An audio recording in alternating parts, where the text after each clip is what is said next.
Okay, gotta unmute myself. Mm-hmm. All right. Good morning, everyone. Though we have seen some minimal progress, we continue to hear from constituents about problems with the unemployment insurance system and process. 10 days ago, we heard directly from officials at labor that except for emergency situations, they were only processing UI claims from before May 9th in the middle of June.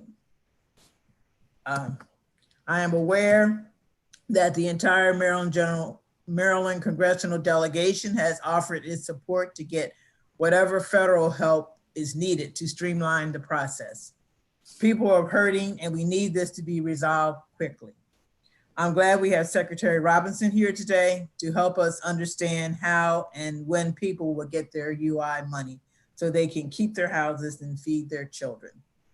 Secretary Schultz is also joining us to explain how we can get more of the designated business grants and loans out the door to businesses that are barely hanging on, even as we are slowly reopening. Reopening does not mean that businesses will immediately get back to prior levels. We need to maintain a high level of urgency from the government response to help the Marylanders that need it most. Mr. President. Thank you, Madam Speaker, and good morning to you and to all members of the work group. It is a pleasure to be back virtually with you all. On a high level 30,000 foot view, there's some good news and bad news. The good news is I want to thank Marylanders overall. We are seeing some pretty positive trends across the board as of yesterday, and I assume there will be an update any minute now for today's numbers, but we were close to only 500 hospitalizations. This was at a peak of over 2,000. Or just about at 2,000 just about a month ago.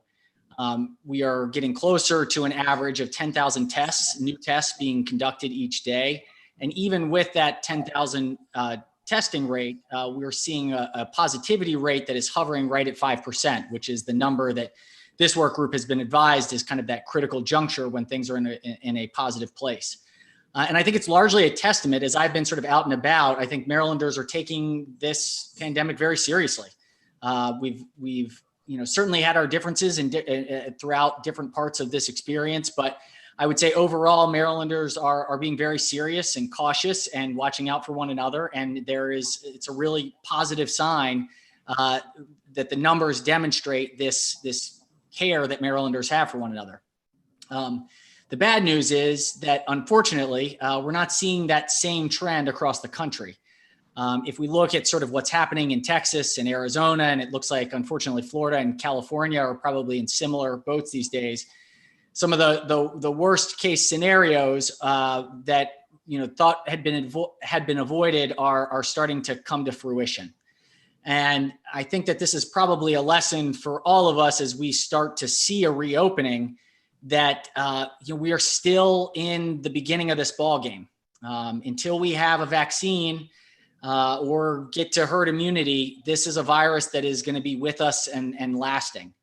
And so, I think that will have to kind of color the work that we have as a General Assembly representing the millions of Marylanders.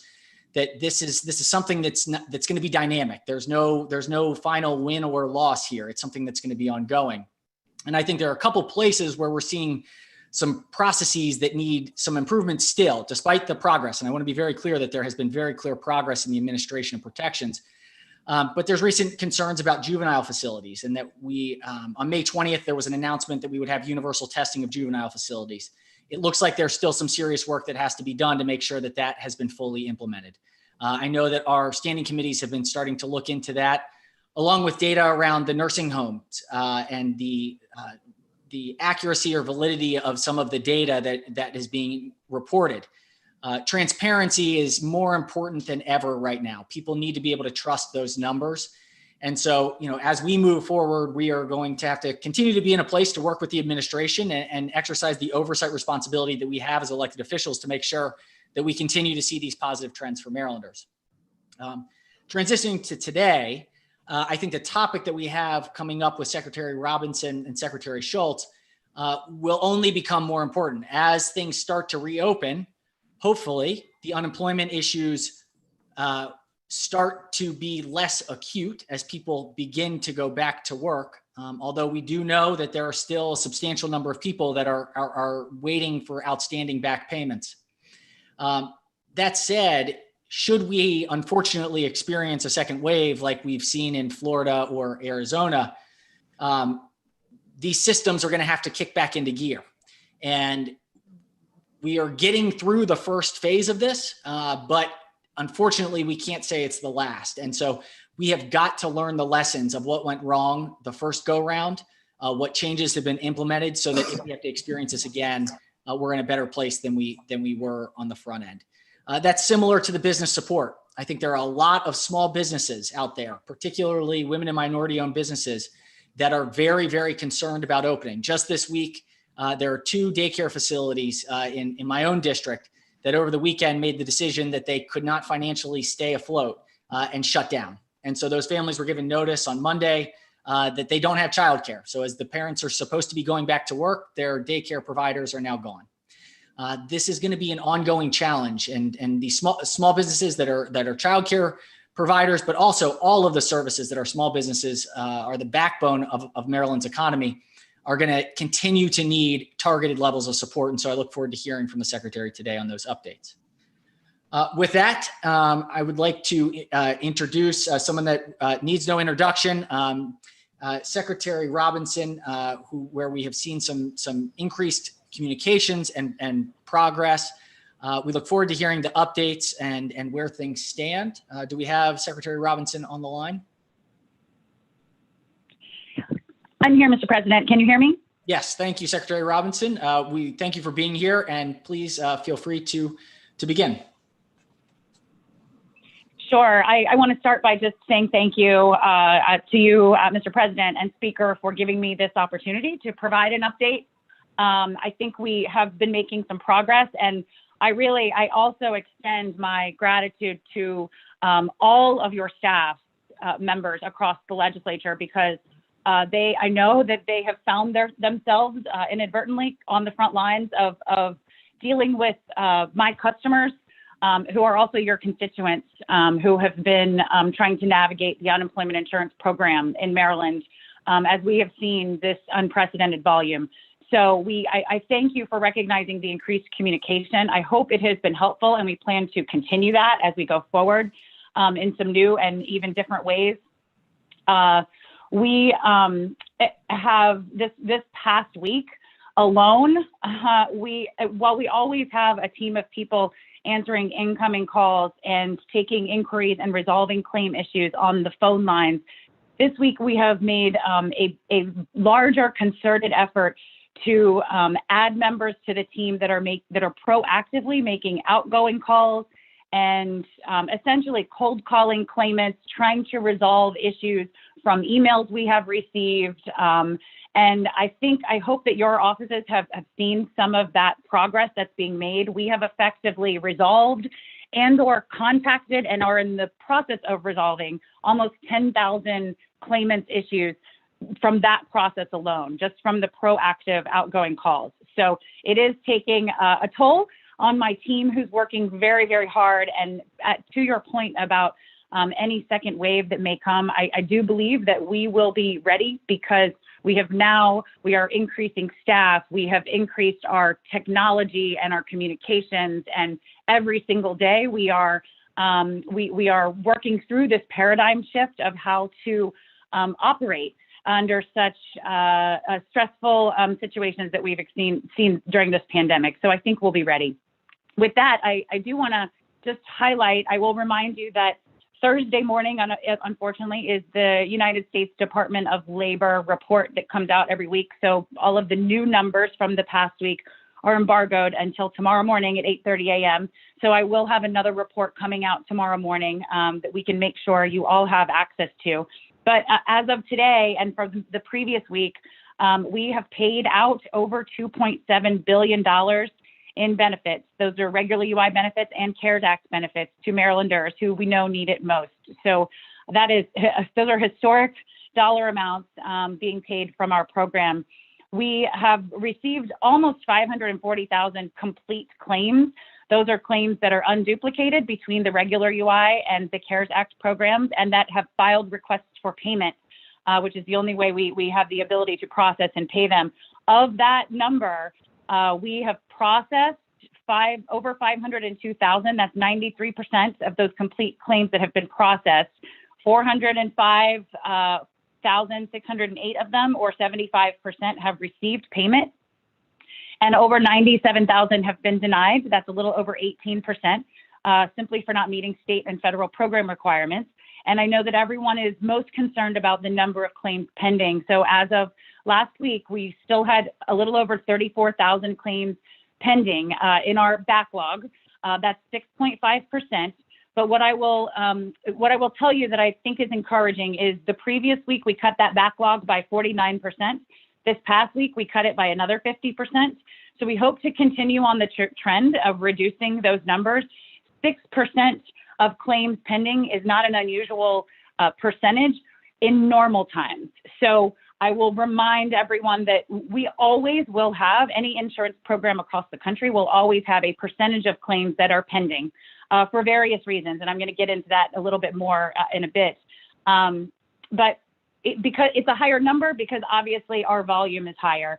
And to put some perspective on that, I know in the beginning we had some weeks with over 100,000 claims, which is mind-boggling. But even back during the Great Recession, 08, 09, 2010, our average claim volume during that peak time frame was about 6,000 claims per week. So last week, even on our downward trend, we still had over 41,000 new claims just last week. So I share that to provide some perspective as to the magnitude of the issue that we're facing in the Department of Labor in Maryland and across the country. It's not unique to us, but my team is truly working around the clock to move mountains. And we have listened and we have created multiple automated solutions for our claimants in every way possible and legal to do to allow us to process claims faster. I know that there has been a lot of questions about claims remaining, the oldest claims remaining.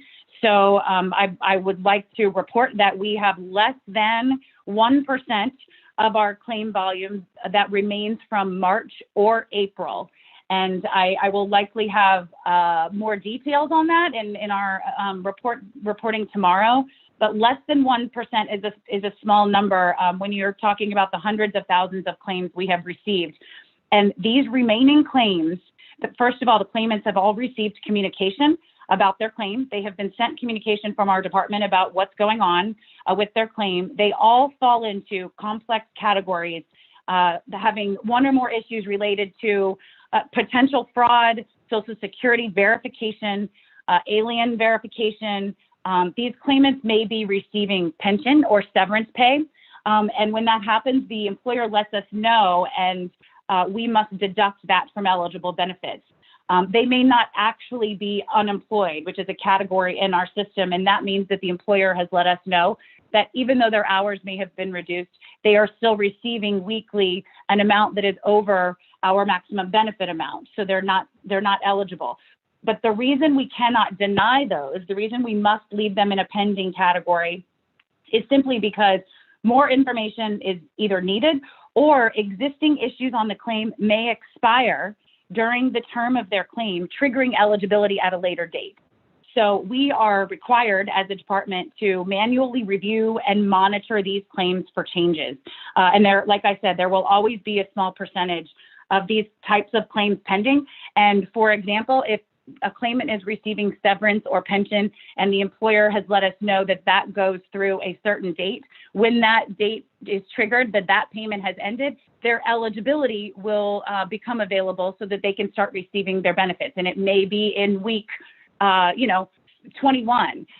So those claims are required to stay on our books. And I hope that helps explain that a little bit. Every program across the country always will have a small number of claims pending. But as we are making significant progress and adding all the automated solutions, it will also make it easier for us to communicate and have the back and forth that is necessary with these claimants that have claims pending and that we're waiting on information or may have new information to share from the employer down the road.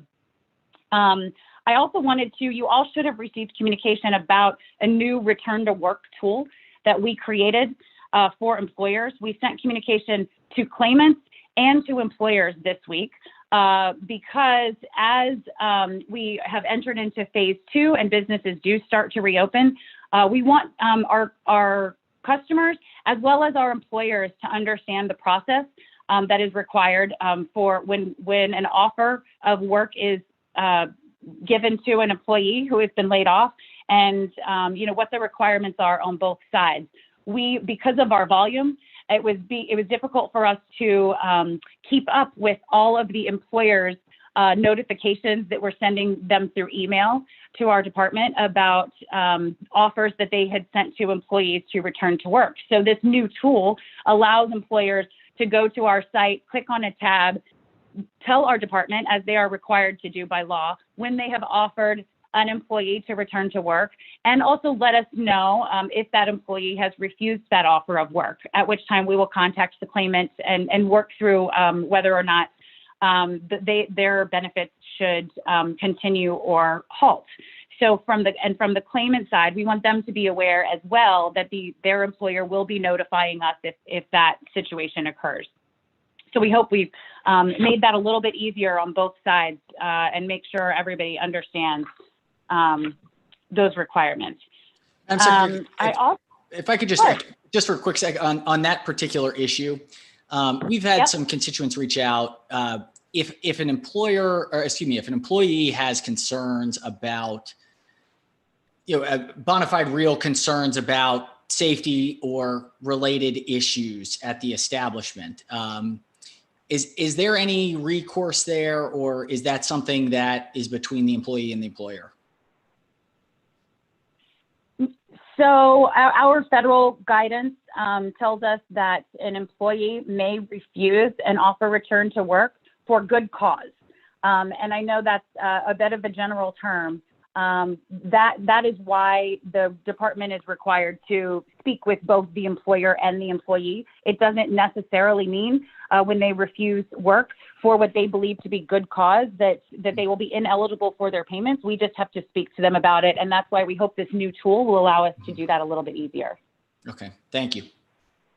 You're welcome. The only other thing I wanted to just highlight is the fact that I know I've said this before, we have put all types of criteria into our program to comply with federal standards for preventing fraud.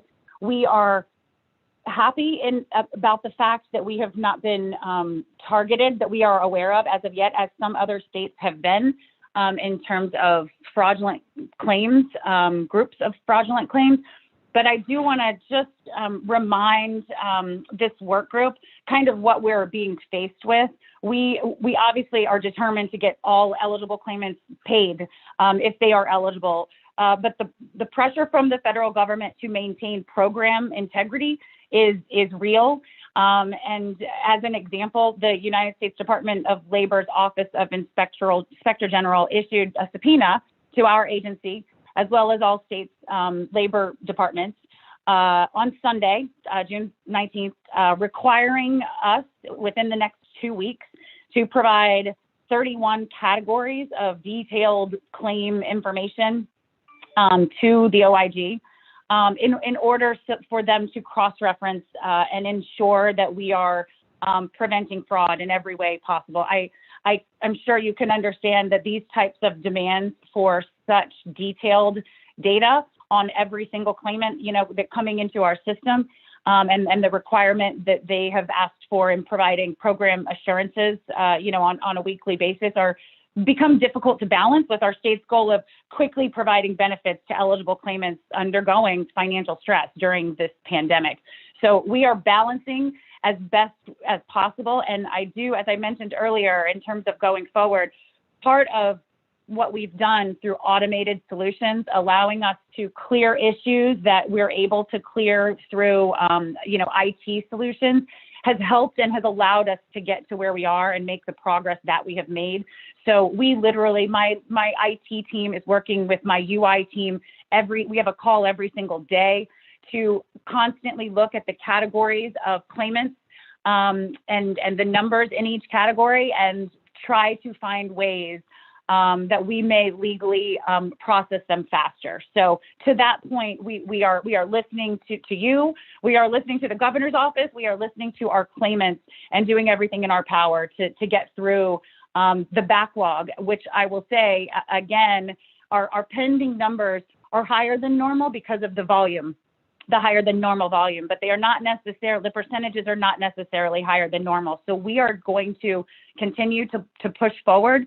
As we create new solutions, I believe we're going to be even in a better place. And I hope to have some good numbers to report for you tomorrow, along with the new numbers that come from USDOL. In conclusion, I just want to say that we were going to do it this week, but since I'm testifying before you today, I thought we would hold until next week. We are planning to schedule going forward a weekly call with all legislative staff. All of you are welcome to join, of course, but again, your staff members have helped us on the front lines talking to customers and claimants. And we thought it might be helpful to have myself and some of our unemployment insurance leadership team on a weekly call where your teams may dial in and ask us questions. And that way you will all, sometimes we're answering the same questions over and over again to multiple offices and to the public. So we thought it might be helpful if we have a weekly call where your teams can all get the same answers at the same time every week. And maybe it will allow us to continue those higher levels of communication. And with that, I'm happy to answer any questions you may have.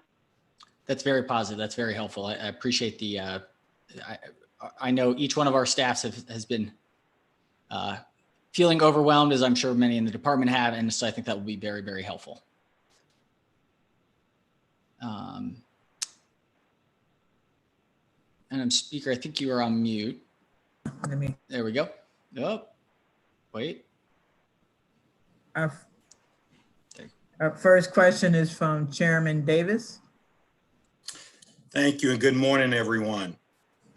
Secretary, I just wanted to ask, I know the last time we talked, and first of all, thank you for all of your work with the House Economic Matters Committee. We certainly appreciate the department working so collaboratively with us.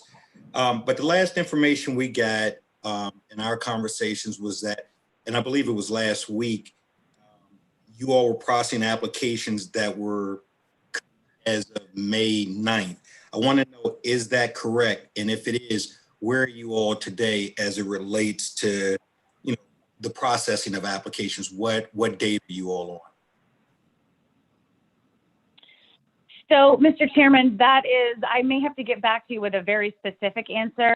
The reason that's hard to give you specific dates about is because with the implementation of new automated solutions, sometimes we put the solution in place and run it in a program, and then we get the information back as to which and how many claimants it affected and how many either were paid through that solution and got a determination in a different way. And so those dates might span the entire backlog of claims that have come in. In terms of our adjudication team, and I know this word gets confusing. All adjudication means is it's when our team is working back and forth with the claimant and the employer to come to a formal decision on the claim.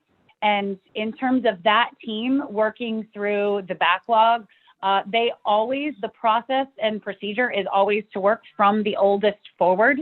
That being said, we have teams that consistently do that. We have teams that are on the outgoing phones. We have teams that are working through lists of claims that, have all kinds of issues that aren't necessarily quote unquote adjudication issues.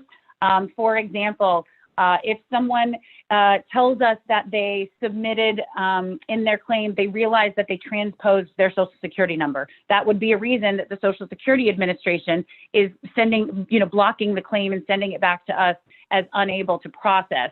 So sometimes those come in and that becomes a priority for us to fix that issue. It's not an adjudication issue, but it is an issue blocking payment on a claim.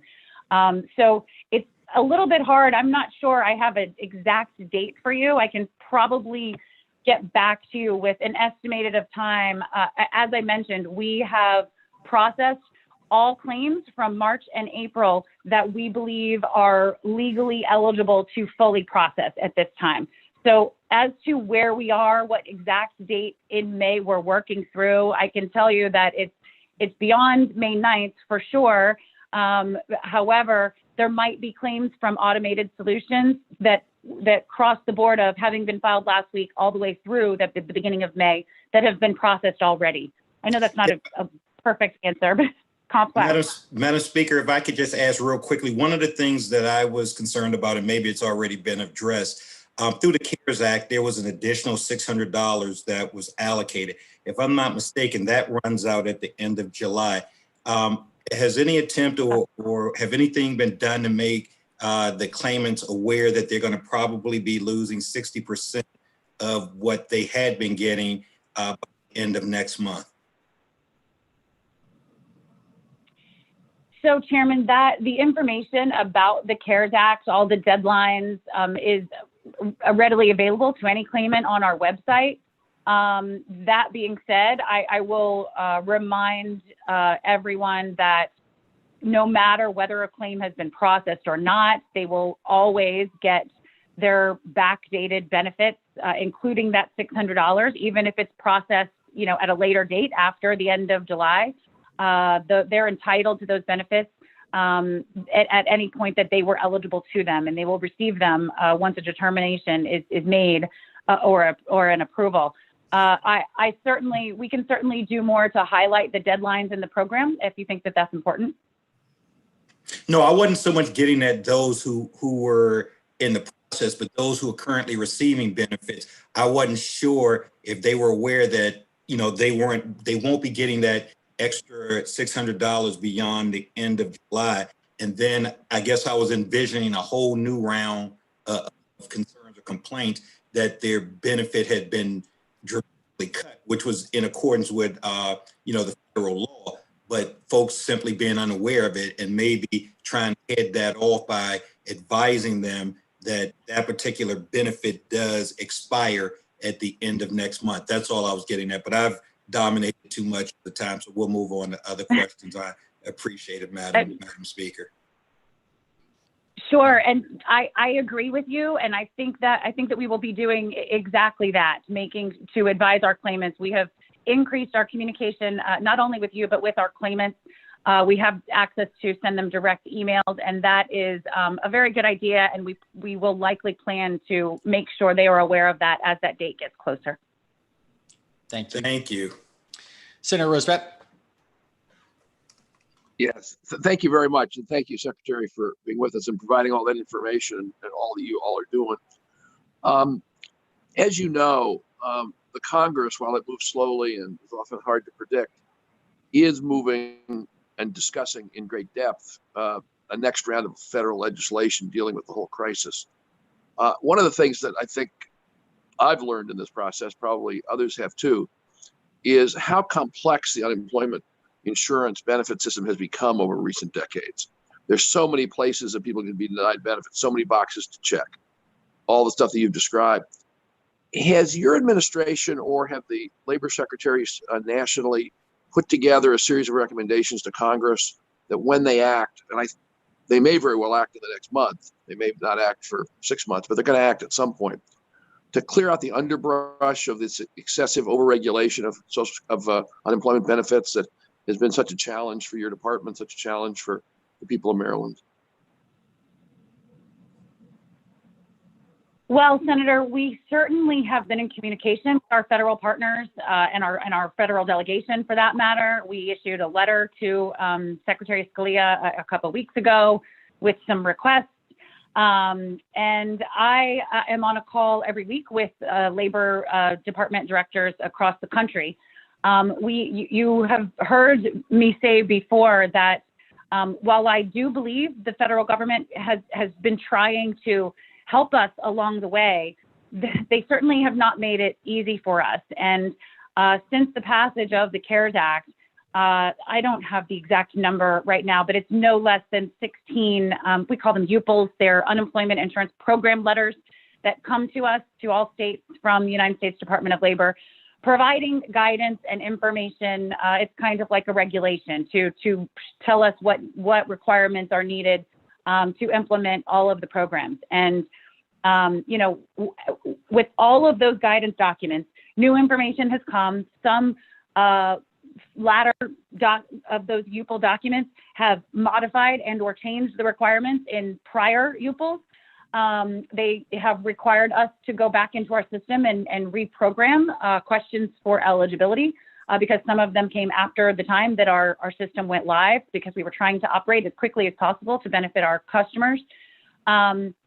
That certainly, our federal partners are aware that we have made them aware in terms of states that has made our jobs a little bit difficult.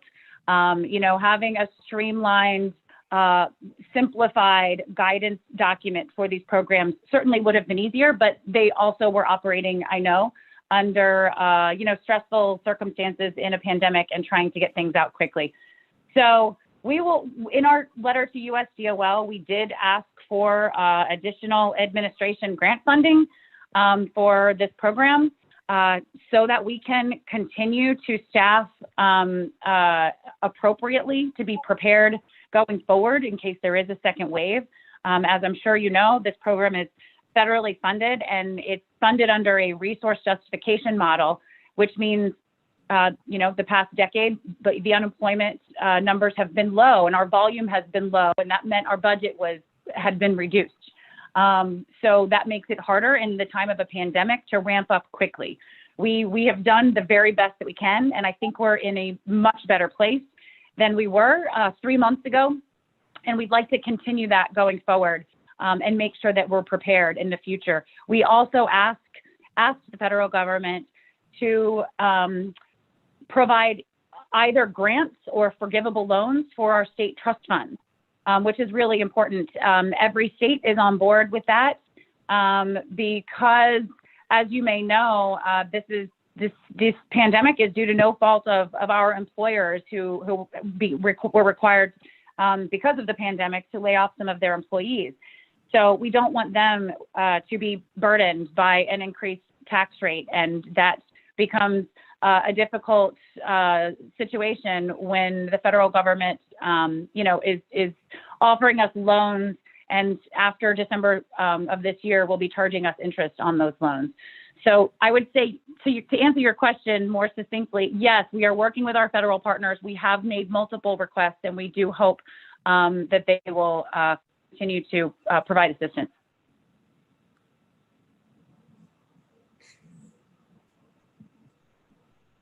Vice Chair Peña-Melnick. Good morning. Thank you so much, Madam Speaker. So my question is actually to both presenters.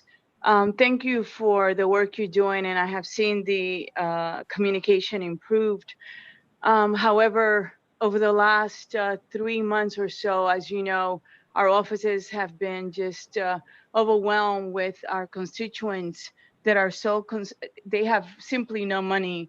And a lot of those emails, some of them were disturbing and concerning, where they literally said, I want to kill myself. Just last week, we had to send the police, our staff, to our constituent, one of our constituents, to their home to do a wellness check because she said she was thinking of killing herself.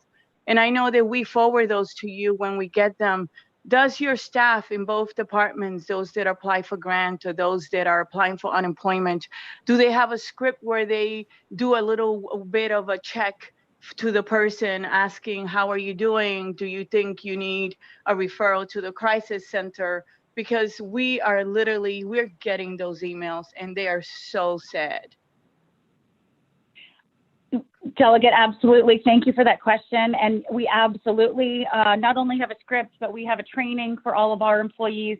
And we also have talked to claimants that are in dire situations. And we immediately follow up with Capitol Police and state police and local government police and mobile crisis teams across the local government to ensure that those claimants get the well visits as quickly as possible.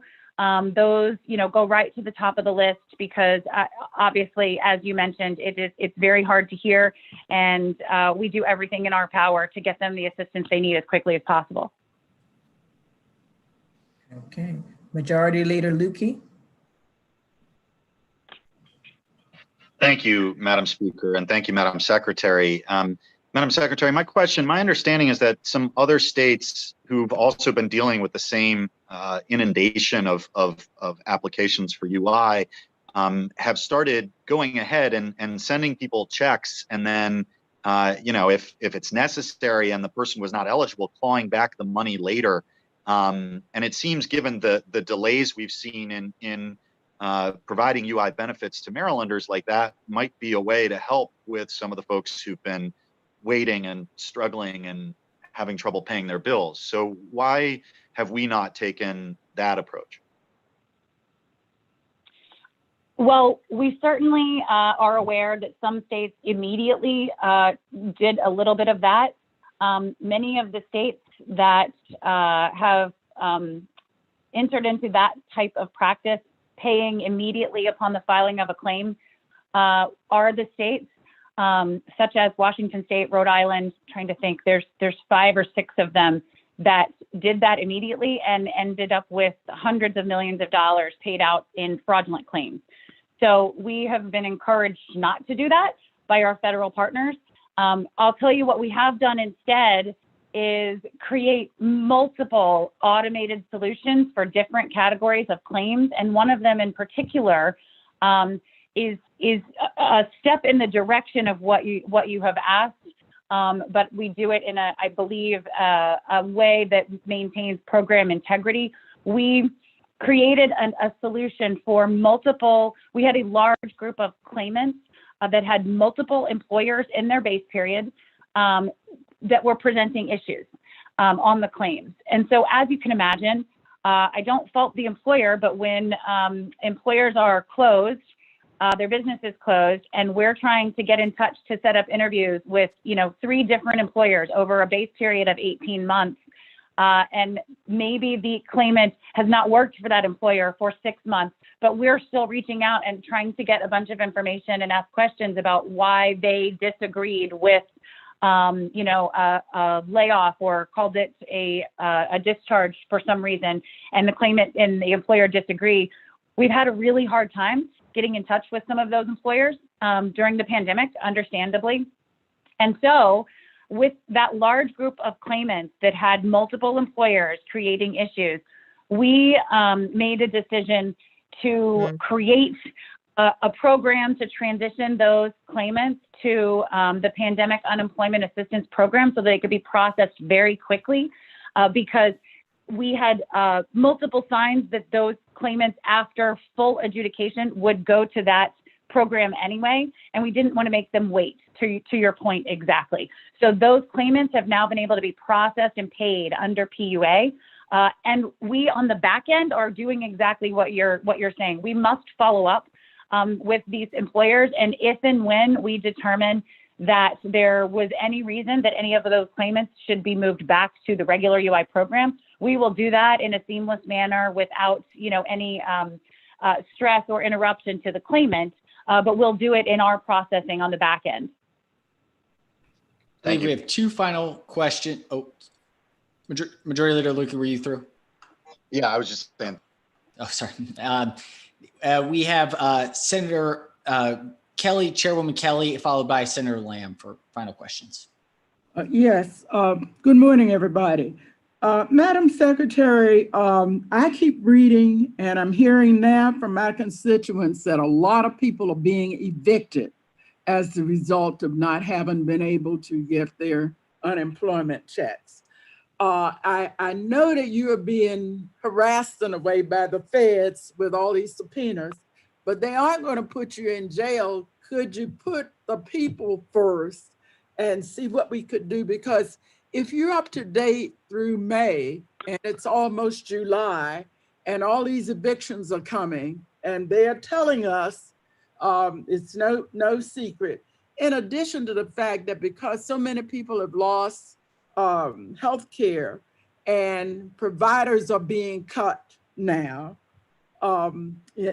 we're headed for another economic tsunami. And that's my concern. You're going to have child abuse and neglect problems also. When they end up in shelters with no privacy, the mom needs to go to work if she can in the future. With all of this coming together, what can you do to keep your eye on the needs of these workers and their families, as opposed to worrying? I can tell it worries you a bit that everybody's getting a subpoena, but if the feds are sending them to everybody, they're just trying to harass you all. Well, Chairman Kelly, thank you for that. I do hope that I have expressed that our customers come first, and we also are very concerned for their well-being, which is why we have really done everything in our power over these past 3 months to operate in a new and a different way than we ever have before, because that's just what is required of us to process and to help our customers. I do believe, in terms of evictions, that the governor's executive order preventing evictions during the state of emergency is still in place. So I certainly would hope that that's not happening. I do know we have heard from claimants who are very worried about that as well. So when we hear that, we send them all of that information and ask them to contact their landlord immediately. We also have partnered with many of our other state agencies, including the Department of Housing and Community Development, as well as the Department of Human Services, that has multiple resources available for Marylanders in their times of need. And so we are trying to do our very best to make sure all of our claimants have access to those resources and know all the ways that the state and the local governments can help them. We have processed over 3 years worth of claims in 3 months' time. So I believe we are doing what we need to do. And if you have specific, examples of additional things you would like to see us do, I am open to those suggestions, and we'll certainly review and take it into consideration with my unemployment insurance team and our legal team. We continue to push forward every day, trying to find new solutions to process claims faster and to serve our customers. So thank you for raising that issue. We too are very concerned about these claimants that have all of these needs, and we hope to get them the resources they need as quickly as possible. Okay, I'm just hoping with the staff constraints that you've clearly articulated, that you don't spend your time at this point answering the feds when they're throwing something at the wall and hoping it sticks in all 50 states, but that with all the staff that you've got, we can assist the people. Thank you, Madam Chairwoman. Final question from Senator Lamb.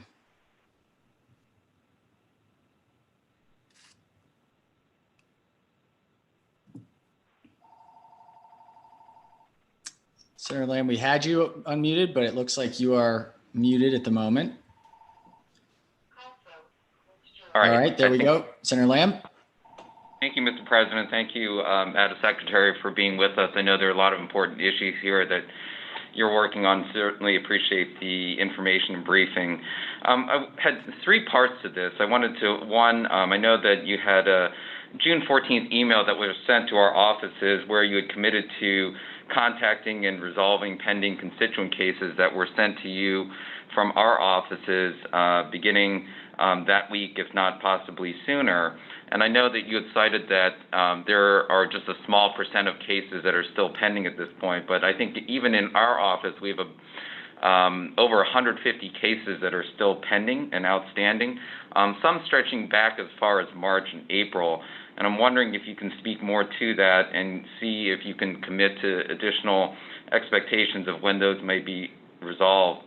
To the second point, I think, and this pertains to what Delegate Lukey was citing earlier, that there were some states that did not provide benefit to those who had filed and were pending, but there were states like Vermont that had provided a check to individuals. I think in Vermont it was at a rate of about $1,200 to folks who were still in limbo and not having their benefits paid out yet. And this was after the state had missed its own deadlines to be able to provide those benefits. And we have been reaching out to individuals at the Department of Labor and have been bounced around with different answers as to whether this is a restriction that does not allow this to happen either at the state level or at the federal level, and we haven't been provided a clear response from that. So I'm wondering if you can speak more to that, and not to the fact that these benefits were provided to people that just had applied, but to people that, like in Vermont, had applied and they had passed the deadline that the department had set for themselves to be able to receive those benefits. And then to the final point, and this was what Delegate Pena-Melnick had cited earlier too, that there were some risk of claimants and our constituents that were indicating that they were at risk of suicide because of their personal circumstances and not being able to pay their bills and have benefits. Can you give us some a figure of how many of those individuals have contacted the Department of Labor?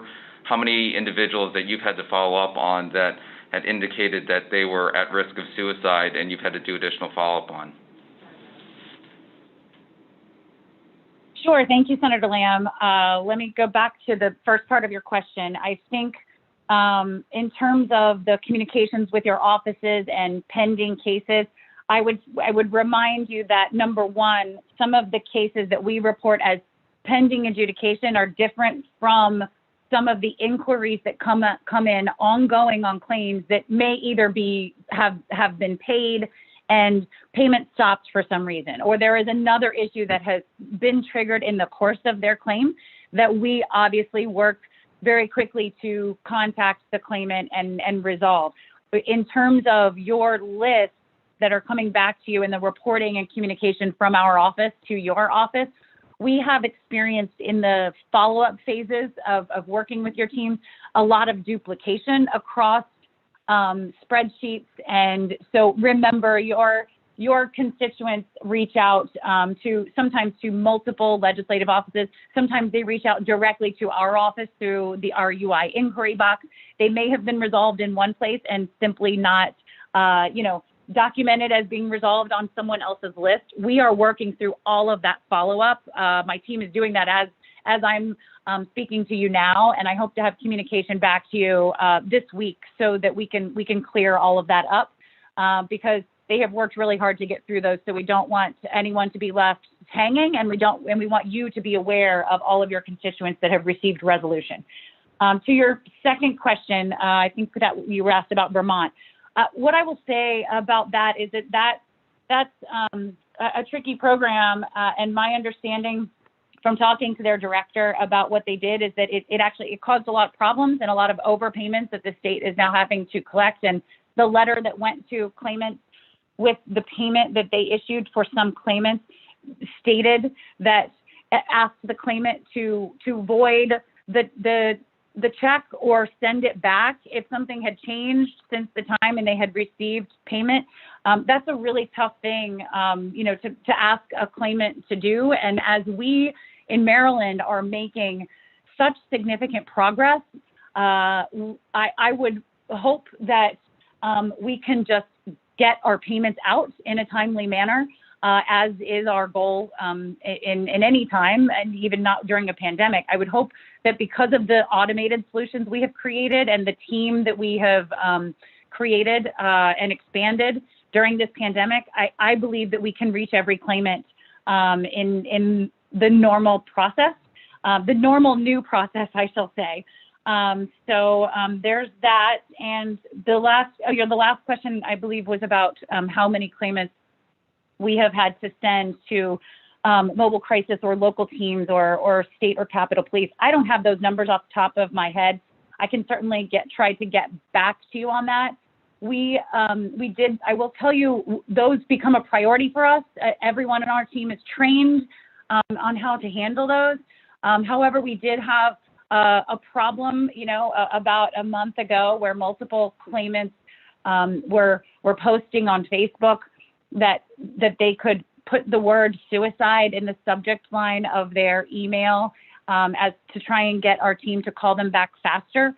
And that became a problem because obviously we need to focus those resources to the people that need it most. So I think after claimants realized and we were able to communicate through those social media methods that this is really serious, we're very concerned about our customers, and we will be sending a team to check on you in person, if this is the case as we process these claims and receive these emails and take these calls.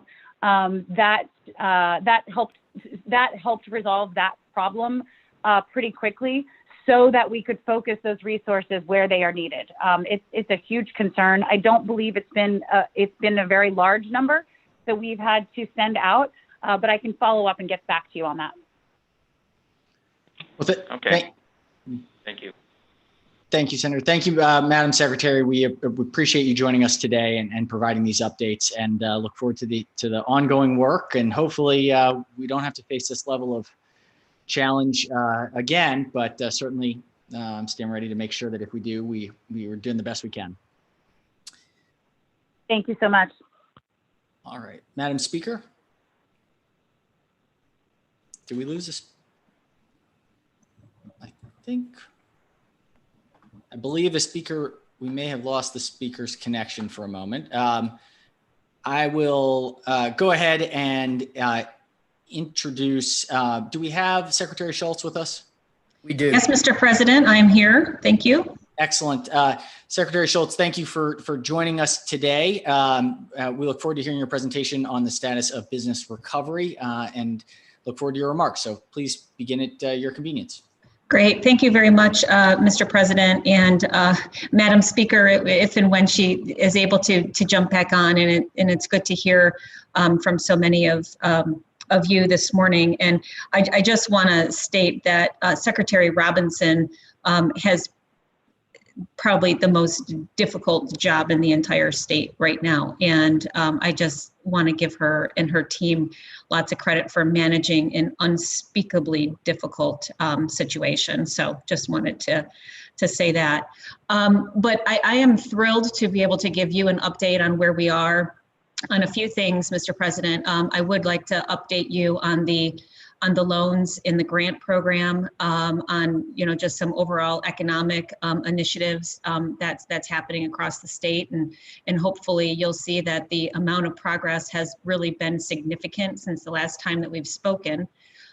So as far as the grants are concerned, as everybody knows, there was $50 million that was put into the Business Relief Grant Fund, and those were for grant applications up to $10,000. And to date, we've approved applications of almost 5,100 businesses, totaling $49.9 million, roughly, of that.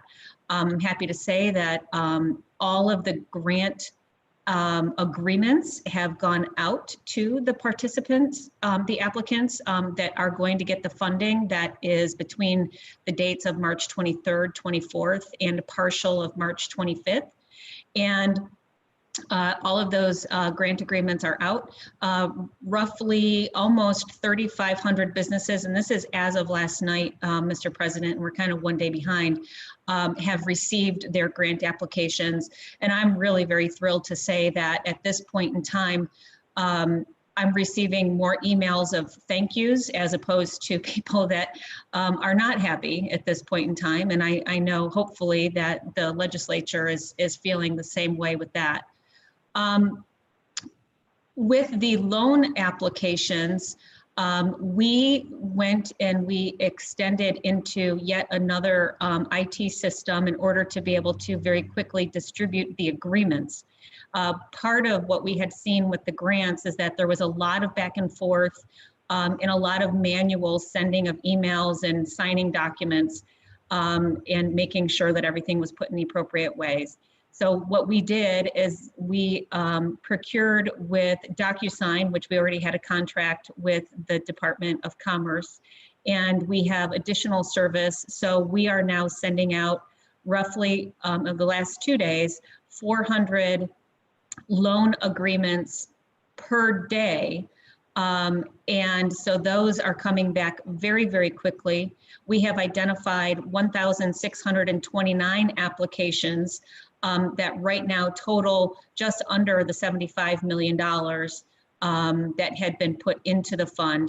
As you know, those applications could be for up to $50,000.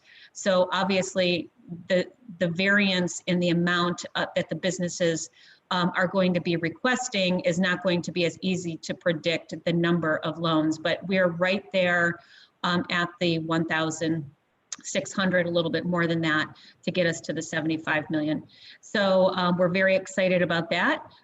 Checks are actively being distributed. We have about $6 million of that $75 million. I will say that the very fast sending of the agreements to the applicants is going to make for a very fast process, and all of those agreements should be out, if not by the end of the day today, then by tomorrow. So all loan recipients will have that those funds very, very quickly. I also want to point out, when we talk about the amount of relief that's come to the business community overall, of the roughly 6,500 or so, 6,600 roughly, businesses that will be getting funds from the state of Maryland, there is probably a total through the federal programs as well, and including the state, there's about $12 billion in federal funds that have come to Maryland businesses, and that's in addition to the direct support of the state of $125 million. And just as far as the number of total business transactions that have occurred between the state and the federal government, there's about 172,000 businesses or business transactions that have occurred in the state between federal and loan, and that does, or federal and state, and that does not include the many programs that the counties have been able to utilize with their CARES Act funding as well in all of those situations. So I know that some of you may have specific questions on that, but I'll just move forward to the manufacturing grant, which has received high praise from the manufacturing community altogether. And with close partnership with the Maryland Manufacturing Extension Partnership, we've approved 52 applications for businesses across the state who are making very, very important PPE and other types of equipment for the crisis. And we're excited about some of the great stories that we've been able to tell about those businesses who have been very quickly, with the grants that we've been putting out, been able to provide not only support to the critical items list for the healthcare efforts for the pandemic, but also to be able to support an industry at a time when they may not have been able to be productive in their original types of production on their lines. So we're very, very excited about that which we've been able to push forward. And also a business portal that through Maryland MEP, we've been able to partner with them and have made about 5,000 connections with businesses that are looking for different types of Maryland-made manufactured items and PPE, because as we know, it's not just the government that right now is looking to be able to satisfy the need for things like face masks and such. But it's also those businesses that are reopening that need to be able to have access to that. So the portal is similar to a matchmaking type of a portal where the manufacturers put in the information about themselves, what they're able to produce, and then the private sector is able to go in and put their names in of what they're looking for, and then there's that connection that's made so that we can make sure that we satisfy all of the healthcare needs as well. So I'm excited about the industry and what we've been able to do there. As you know, we've entered into, on the state level anyway, the full phase 2 of our business recovery. Very excited that also I'm getting less emails from individual industries about when they can open, and I think that we're seeing some positive movements forward.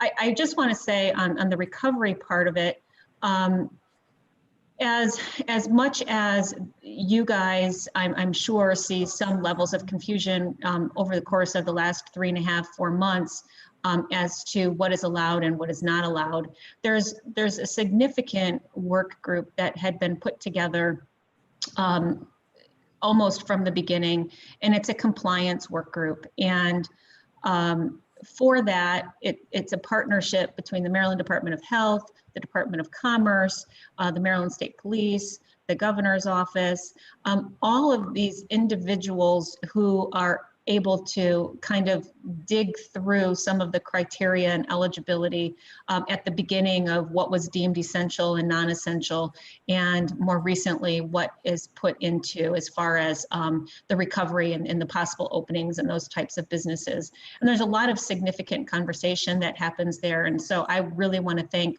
members of the legislature that have come to us asking specific questions on behalf of your constituents so that we can really kind of dig through together on what some of those meanings are. So I've been thrilled for our team at the Department of Commerce in order to be able to manage that. And as you know, hopefully, as you know, anybody has and will, reached out to myself or my legislative staff, but there is the secretary.commerce@maryland.gov email. That's an inbox specifically for all business related questions. So we're happy with that. And then I want to say, kind of moving forward, we have started in our Office of Tourism, in our Arts Council, and some of that other side of the house. Many of you hopefully will have seen the beginning, the new revival of our tourism ads on television. And then of course, some public service announcements that we've done on radio. I think it's really important for us to now, as we move into economic recovery, to continue with that marketing of our state, to say that we are open when you are ready to come to us. And I think that our tourism industry is ready. It's up to us to be able to put ourselves out there and market Maryland as we continue to move forward. So with that, Mr. President, I'm happy to take any questions that you may have. And the first question is from Chairwoman McIntosh.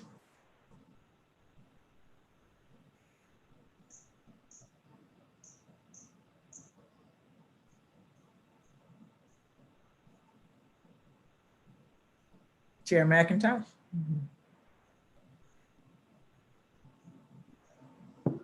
There, I'm sorry.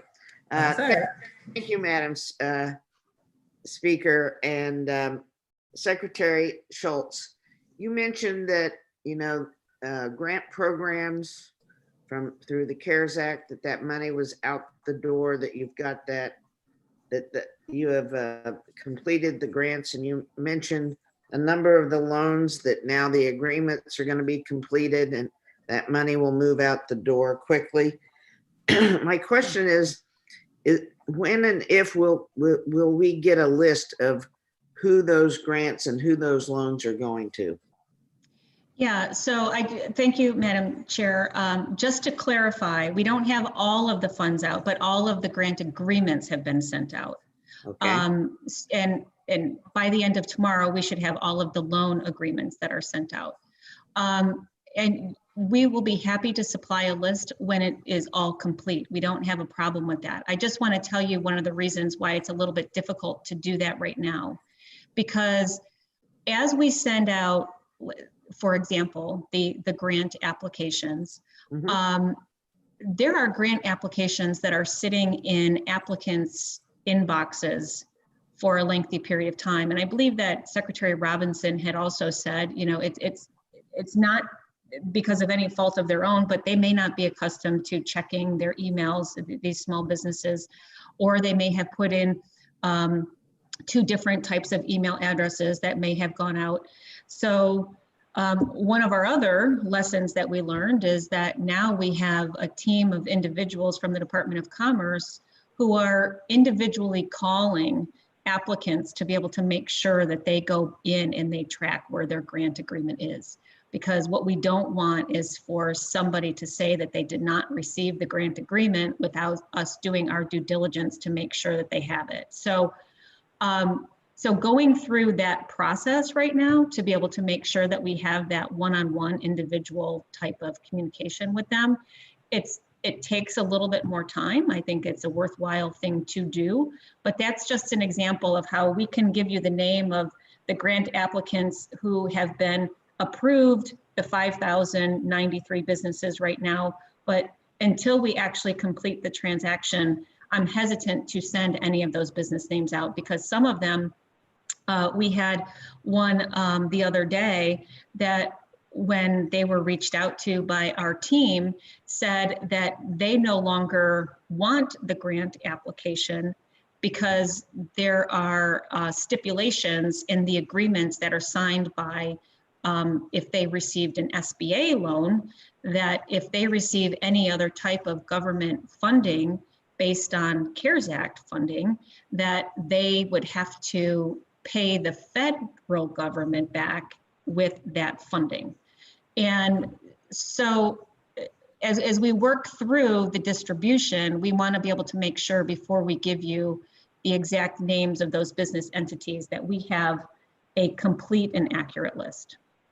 Well, I mean, this could go on for months that you don't completely get all the money out the door. Are you saying that we could be here, 6 months from now and still we don't have a complete list? I don't think it's going to be months, Madam Chair. Okay. I think it's going to be less time than that. I would say possibly in by the end of July, we should have a really good number. Now, we do state in our communications to these individual businesses that if there is we would like the agreements to come back within a certain period of time. And so that information is out there, but we want to make sure that we do due diligence prior to that. All right. Do you know, understanding this, is there a percentage of grants that have been completed and the money is out the door? Yeah, there's $34 million that checks are in the mail. Okay. Thank you. So, and that's 34 million of the 50 million. So that's going out rather quickly right now. So the grant information will obviously be available before the loan information because that was prioritized as the #1 need. Right. Yes. Thank you, Madam Speaker. Thank you, Madam Secretary. You're very welcome. Madam Secretary, it doesn't look like we have any other questions from senators, but I did have a question. Of that 34 million, and I hope maybe I didn't misunderstand, does the department have the information available for zip code, kind of size of company, industry base for the money that has been approved? Is that something that can be provided? I would say we have not, and we've had this conversation with a few individuals in the past. The applications that were sent out was not sent out with any very descriptive type of check boxes to identify them, other than the size had to be between 2 and 50 employees, right? So being able to determine what the sizes were of all of the businesses, we can say that every single business was between 2 and 50 employees. Mm-hmm. As far as the jurisdiction is concerned, we did separate that up for the remaining of the unfunded applications so that we could send them out specifically to individual counties that were putting together their local relief programs through the funding that they had received. So we wanted to be able to make sure, as we've discussed previously, that if the counties were putting together a program, we wanted to make sure that they knew who had applied to the state under what eligibility requirements, so that they could contact those businesses and say, you've asked the state for funds, the state has provided us with funds, and we have these programs and we can reach out to you. So we did divide them by counties. Is that something that can be provided? I think it can, Senator. I mean, as far as those that were not funded right now, but for those that are funded, I would say that it would make more sense for us to provide that broken down detail to you once all of the funds are out the door, so that we have that complete list. Okay. I would hate to, and my whole problem is that this is not me not trying to be transparent, so I don't want anybody to get that, that feeling of this. I just know that if we put documents out there into the public sphere that are incomplete, that there's going to be a different type of an attitude if we then go back and update them. And I don't want to have a conversation about the incomplete data if it's still in the process. Okay. Thank you. Madam Secretary, I think we have a couple delegate questions. Yeah, I just flipped back on. Hope I'll go. Yes. Speaker Pro Tem Sample Hughes. Thank you, Madam Speaker, and thank you, Secretary, for your presentation. I just want to say that I hear you loud and clear with regards to not wanting to put out most up-to-date or full documentation of the information. I guess what we all know in this process, which is new territory for all of us, is that we are treading new waters, and we are going to be at a point where we may not have all the information. But what is concerning for me as a legislator is to not even have a clue as to what industries we are sending out the funds to. You had mentioned that the $6 million of the $75 million has already been issued through checks. So therefore, I mean, just to give us some understanding of what industries are being tackled or getting some level of assistance, just to have some knowledge for that point. Because just like many of us, I know we go out, we speak to community groups, and just a mere fact of local information, we just want to know where we are as a state. So I don't think that that's too much to ask, and it's not going to put you in a position for your industry, for your agency to be of the mindset of not being fully transparent. It's just that we are in a process where we at least need some level of information. I just think that's just fair as we are dealing with taxpayers' funds. Thank you, Delegate. And I certainly do appreciate the desire to view the types of industries, but we don't have that information. That was not a question that we had asked on the application as to somebody checking off their industry. Short of having, and I'll say, because we did not want to pick and choose as to which industries were going to receive funding, and we wanted to be able to open it up to all small businesses that were between 2 and 50 employees. So there was not a concerted effort to track during the application process the types of industries. So that would have to be something where each and every application would have to go back and have human beings try to identify those types of industries. So it's not that I don't want to give you the information. I don't have that information to provide. Okay. Okay, I just feel as though to me, it doesn't make, with all due respect, it really doesn't make much sense. And the reason I say this is because when we are looking at reports on an annual basis, we're looking at what's being affected. Is the tourism industry being affected? Is it the poultry industry that's being most affected?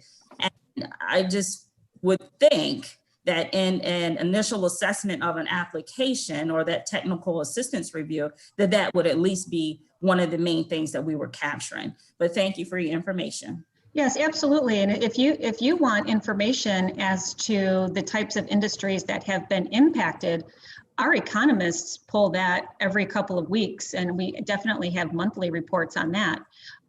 So we, along with the economists at the Department of Labor, work with the Department of Commerce, and we come out with all the numbers. So we can certainly get you information that is put out during the jobs reports in those industries that are being most impacted. I will say recently, when we take the information that came out of the unemployment rates for the May reportings from the last, we can see that, you know, Maryland is doing much better than some parts of the state. Obviously, the tourism industry certainly was, and understanding your geographical region where you are representing, delegate, that was a very big industry to try to bring back up to speed at the level in which we did in the state of Maryland. But if it's those industries that you're looking that have had significant economic harm, we can certainly provide that information as well. Okay, you're good, Speaker Pro Tem? Okay. All right, Majority Leader Lukey. Thank you, Madam Speaker, and thank you, Madam Secretary. Two, I think, relatively quick questions. Perhaps I missed it before in this conversation about data on the recipients of the grants and loans. But, you know, we passed legislation this year asking the department to track MBE, minority and women-owned business recipients of various tax credits. Has that information been tracked regarding these loans and grants? And a second question, also brief, we've been hearing increasing concern, as you know, about the ability of renters, both commercial and residential renters, to make their payments, and increasing concerns from the real estate industry, who's worried about the economic impacts of a lot of people not being able to make those payments reverberating through the industry. So has the department been involved in conversations about a increased rental assistance program to prevent that from happening? Thank you very much, Delegate. I will say we do have on our application, there was a spot to self-identify whether or not somebody was a minority business. However, as you know, it's not a required field in order for people to fill that out. So we will have some data, but again, because it's not consistently marked by every single one of the applicants, it will not be 100% accurate because you can't force somebody to click those boxes. So that's question number one. Question number two, as far as housing assistance, I would love to be able to address that, but I do know that that's probably more relevant for the Department of Housing and Community Development. I know that they have been working closely with the local housing authorities in order to be able to address some of those very difficult questions as well. Thank you. I believe a question from President Pro Tem Griffith. Thank you, Mr. President. Madam Speaker, I wanted to follow up on the question that the Speaker Pro Tem and the Majority Leader just asked. And I may have missed it in your earlier comments. As you can tell, a lot of us are very interested in making sure that these resources get to the people that need them. And so in addition to the Speaker Pro Tem's question about targeting specific industries of need, I'm wondering if you all are tracking data in terms of jurisdictions. And in follow up to the Majority Leader's question on MBEs, I understand that you can't require that information as a part of your application, but we are very interested in learning if, I'm very curious as to how the information is getting out to the businesses that might be eligible and whether or not participation with minority businesses is being encouraged. Because I guess I hear you saying we can't require it, but it has been the state's intent that One, we try to share resources throughout the state. And so in addition, as I said, to the specific industries, whether or not jurisdictions are getting the information and those businesses that need it most are aware of how to access the resources. Thank you very much for that question. And so, yes, in the beginning, on March 23rd, in order to be able to make sure that we got as much information to every corner of the state, we started a very aggressive messaging and communications type of an outreach. And some of you on the phone may have had me at one of your town halls during that period of time. I know we did almost 100 over the course of a month or so in order to be able to get business community to understand what the resources were that were available to them. So I would say yes, I think that we did. I just want to clarify that as of right now today, those applications had been closed. So additional outreach to those communities about these resources, the applications closed on April 6th. So they were open for a period of 2 weeks. So as far as tracking that, we will track and we will be able to identify those businesses who have self-identified themselves as minority businesses, but we do not have that full data at this point in time. Okay, I apologize, but the last time I think you were on a call, and I do appreciate all your work and your efforts to get funds to folks, but I think the last time we talked, I had asked the question and you were sharing that the loans were closed and that you weren't able to to activate them at that time because the priorities were different. So I guess my question is, you did the aggressive outreach in March, and I appreciate that. I don't know how many of those occurred in my area, but during that period when it was reopened, were there efforts to make sure that people knew that they had access to those funds or that they were available to be applied for? Sure, and Senator, I'm sorry for the confusion on this. The applications were not reopened. All of the applications that came in are being considered between the dates of March 23rd and April 6th. So if I confused you by saying that they were reopened, that's a miscommunication on my part. In actuality, those loan applications that were the first in to be submitted are those that had sat in the queues in a first come, first served basis so that we could continue to evaluate them as we finalized the grant process, which was the priority. So still working off that original backlog. Yes. Gotcha. Okay. And just so that you're aware, for the grants, we have identified, as I stated earlier, a little over 5,000 grants right now. We received over 20,000 grant applications in that 2-week period. For the loans, we received in that 2-week period, a little over 9,000 loan applications. And with that, we have identified almost 1,700 loan applications that could be funded with the $75 million. So the application process has not, and I will likely say will not, be reopened. So we're working with those applicants that we have received from the beginning. Gotcha. Thank you very much. Thank you, Mr. President, Madam Speaker. Okay, thank you.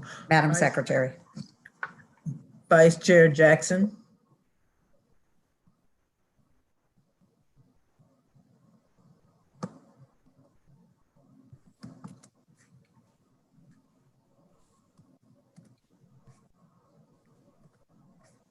We're having some mute-unmute technical glitches today.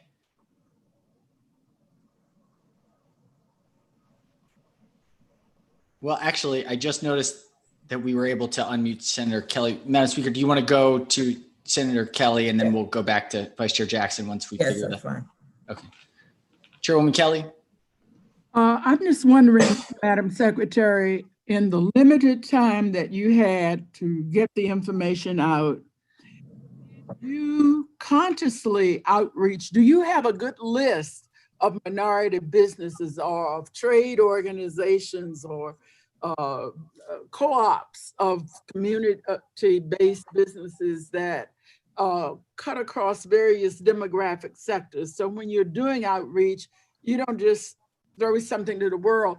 If you think about all of the national conversation going on about how minorities and various kinds of minorities from a demographic basis are left out of everything. And we're talking about in the long run, our tax dollars at the state and the federal level. What is your department doing to be sure you've got a good venue into minority communities of various types, to women, to college students who are entrepreneurs, to Latinos, to African Americans, and so on? Could you give us some sense of, and if we need to be helpful to make sure as a body, all of us have people in our districts that maybe you ought to meet, we ought to be more helpful. Well, I really, really appreciate that question, Senator, because I'm really happy to report that, you know, for the first time at the Department of Commerce last year, we hired a minority business liaison. Her name is Tanya Wigfall. For anybody that would like information about Tanya, I'm happy to send that out to you. But we did that for two reasons. One was because we knew that, you know, our minority business procurement, we needed to be able to have somebody to be able to handle our regulatory and statutory requirements that had a specific focus on that. But also we wanted to be able to make sure that we did have that direct line of communication with the minority business sectors across the state, whatever those may be. And she has done a fantastic job. She helped to lead up one of our industry advisory groups for the recovery and the reopening. And of course, we had many of those stakeholders, Madam Senator, that you had talked about when it comes to those specific organizations dealing with minority businesses. And then you, of course, know that we have our Miss BIDFA program, which is the Minority Small Business Development Fund, in which we're able to utilize specifically for those minority businesses. And then also just the general overall outreach. But in addition to Tanya, who is phenomenal and has a very good hand and works very closely with our sister agencies, but also the stakeholders, up until COVID, was out and about at those different community meetings every single day. We also have, when it comes to some of the others, when you had mentioned, you know, some of the college entrepreneurs, some of the different, we have our entire business and industry development groups that have very specific requirements that reach out also into those specific industry sectors. Thank you. Okay, Vice Chair Jackson, he was, yes. Thank you. I think I'm good now. Okay. Thank you very much for your indulgence. Thank you, Madam Secretary, Mr. President, and Madam Speaker. I'd like to ditto the four previous members. So I think as businesses qualify, they qualify as small business, minority business, and other. Right? And so could you, Madam Secretary, work with us and gather those numbers at the completion of the process to let us know which businesses fell under which category? I think it's vital for us. If we're talking about 5,000 of the 20,000 applications in a short period of time, we'd really like to know who's receiving those. And if you could do that, that'd be greatly appreciated. Absolutely, Delegate. I have absolutely 100% confidence that we can get you some type of information that we have been able to gather. I appreciate that. And as we move forward to the possible resurgence in the fall, we'd like to be able to work with our constituency to advise folks, hey, you need to get in queue. 25,000 of 20,000 applications in that short period of time. And we do realize we have a challenge with the CARES Act dollars as well. If I might, Madam Speaker, Madam Secretary, from a recovery standpoint, from a clarification standpoint, we've been working with industries within our jurisdictions on clarifications on what phase 2 actually means for opening, particularly the ag tourism and some other industries. Is there some way that we can, is there somewhere where there's further clarification other than the governor's order and then the phase 2s that are each jurisdiction has given us, i.e. wineries that may have weddings? Yeah, so absolutely. If you don't have this already, then again, I just want to make sure that everybody was, when we send out our updates to the president's office and the speaker's office to send out to the members, sometimes just like the rest of us, it may fall through the cracks, but we have a great business site that the Department of Commerce put up, and it's open.maryland.gov/back-to-business. And that's our back to business site that we set up immediately to be able to make sure that there was real consistent communications with everybody, you know, obviously the business community. On that site, you'll be able to see what some of the executive orders are. You're also going to see frequently updated FAQs that go into very specific questions that we've been able to answer. You're also going to have the email address that any business can email about any issue, and that's secretary.commerce@maryland.gov. We have a team of individuals from a variety of agencies, like the Department of Labor, Department of Housing, Community Development, Department of Health, obviously Department of Commerce, Maryland State Police, in order to be able to identify and answer those questions of the individual businesses about, you know, any specific COVID-related information that they might need. Also on that page, you're going to see on the Back to Business page, you're going to see the business best practice, the guidance that is out there.